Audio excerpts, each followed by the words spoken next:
So as far as your eyeliner goes, I think in general for stage, usually you're probably going to be using a black or a brown just because that's going to give you the most definition when you're a little bit further away from people, right?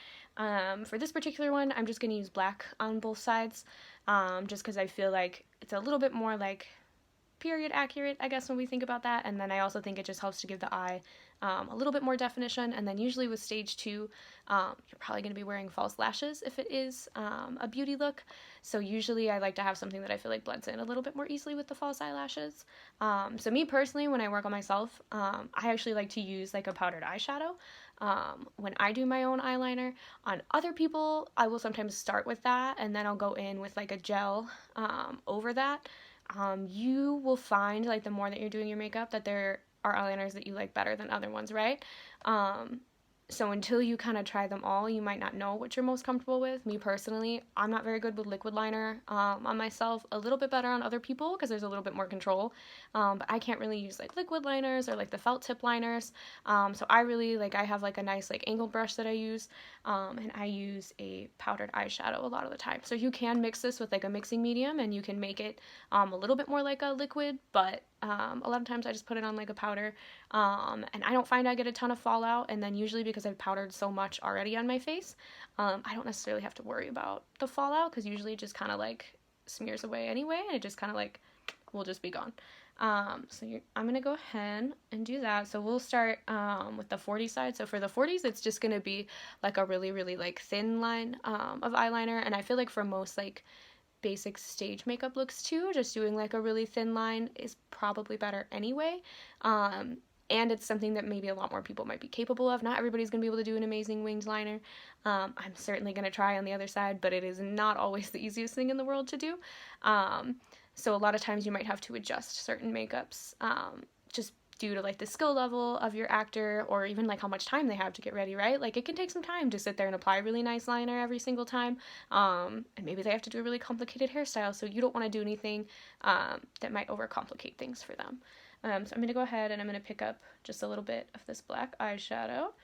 And then when I do liner, I feel like I start like in the center of my eye and then I kind of like go out with it and then I'll go back in. I feel like everybody kind of has their own way of doing it, but I'm just going to trace like a pretty thin line of liner just across like my entire eyelid. So I'm going to go ahead and do that. Me personally, I wear really thick eyeliner when I do my eye makeup in real life, so something like this is definitely going to be a little bit different for me.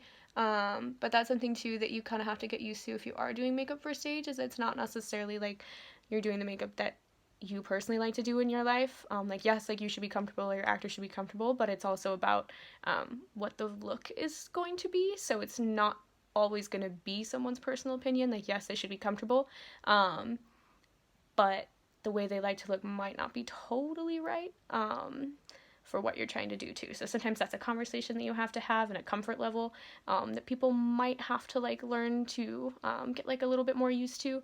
But it is certainly one of those things that I imagine at some point you're going to have a conversation with somebody, because how they like to do their personal makeup may not always be something that's going to work for every single show. So I'm going to go ahead and try to get this just a little bit more even. And when you do eyeliner, it's really important that you don't want to try to do it like all in one line. You really want to try to do it so that it's in smaller sections. And then I'm just going to let it go all the way to the end of my eye. And again, I have really large eyes, so I have a lot of space for this. Not everybody does, right? And everybody has different eyelid types and everything. So if you have somebody where a whole like eye of eyeliner like that, it's just not going to look right, then certainly you need to adjust it based on their eye shapes, right? So that's why it's really important to kind of like study eye shapes, study eye makeup, because we can kind of go over the basics of everything, but until you have worked on a lot of different people, it's hard to kind of understand what's going to look good. And really every single person, you can kind of generalize eye shapes and generalize faces, but everybody's face is going to be a little bit different. And you're always going to have to change things just a little bit depending on who you work on, right? So it's important to kind of have as much knowledge and as many like little skills like that as you can. So you can see like for this eye, it's just like a really like thin line of liner. and you all know me, wear way more eyeliner than this in my daily life, but for now I'm just trying to give something to have a little bit of definition on my eyes without totally like overwhelming them. So I like to get all of my eyeliner on and any kind of like finishing touches on my face before I put on any mascara. So that way if I am like adding a little extra like powder, highlighter, whatever I'm doing, I don't worry about that like clinging to my lashes when they're wet.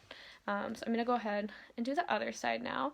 So I'm going to do that same thing where I'm going to go and I'm going to do like this thin line, and then we're going to talk about winging it out a little bit. So again, so I usually just start like in the center, and then I go from like the center to the end of it, and then I go back to the front. Is that how you have to do yours? No. Is that how I do mine for some reason? I guess so. But that doesn't necessarily mean that it's right, or the only way that you can do it. You're going to kind of find that there's going to be different ways that work better for everybody. And that's like a really important part, I think, of like working in like makeup for theater, like costume design for theater, whatever it is the way that you know to do things isn't necessarily like the only way to do things, and you do have to be open to collaborating with people and understanding other people and kind of understanding how other people's brains work so that you can find the best way that you can to kind of like teach them and help them. So we're going to go ahead and just finish this. And again, you could be using like a gel liner, you could be using liquid, you can use pencil for this. My eyes, I don't think they really like to use pencil liner that much, but you can certainly use a pencil for this.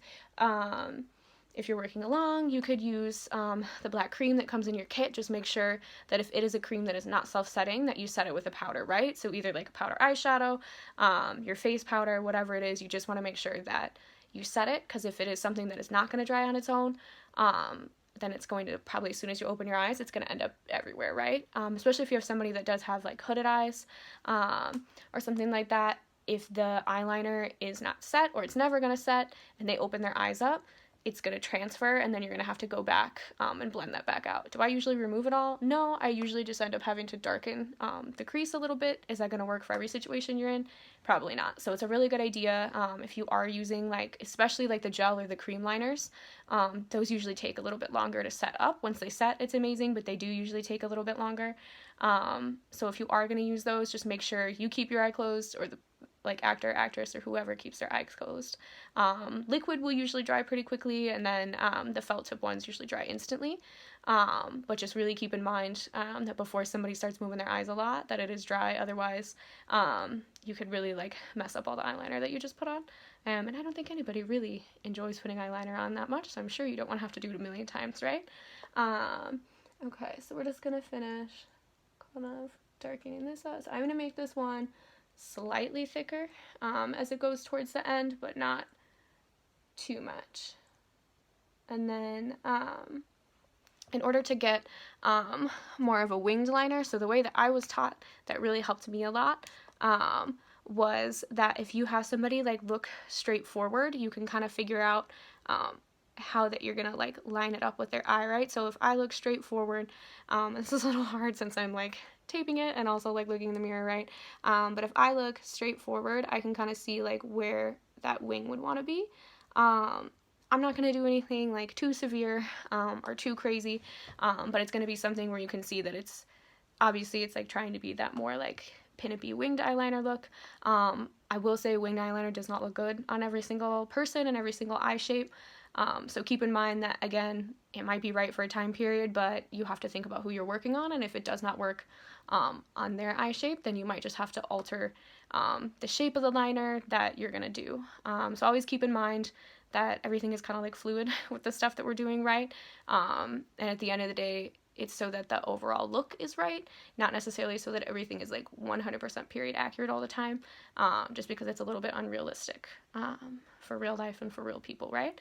So I'm going to go ahead and I'm going to line this up. And so sometimes I think when I was learning, I feel like having an angled brush was helpful. I think with powder it's helpful. If I'm working on somebody else, I have a really thin brush usually when I'm putting on liner, but some people find it's easier to use a thin brush than it is to use an angled one. And then once you kind of line up where you want it to be, I'll usually just kind of like fill it in. And then you kind of get to a point where you do have to close your eye. And we'll see. Sometimes you don't know until you start filling it in how well it's going to work.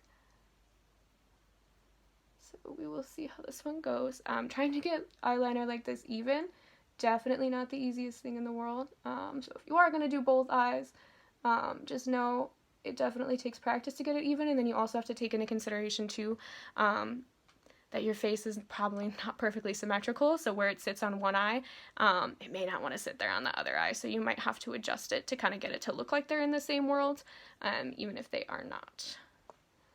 And then again, I just kind of go in and I kind of mess with the shape because I'm like, oh, not totally happy with that, so let me try to go in and try to fix it a little bit.